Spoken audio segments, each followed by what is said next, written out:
आपण बघत आहात AKP न्यूज मराठी। आपला आवाज आपली ताकद। सबस्क्राइब करा, शेअर करा, लाईक करा। AKP news Marathi.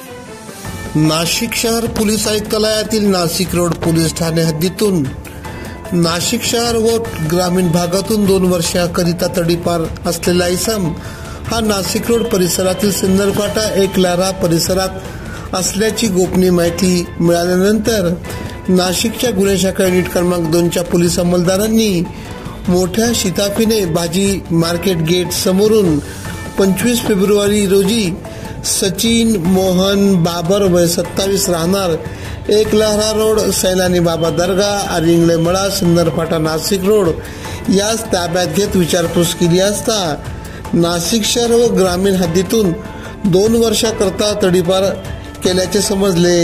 याबाबत नाशिक रोड पोलीस ठाण्यात फिर्याद देऊन नाशिक रोड पोलिसांच्या ताब्यात देण्यात आले आहे।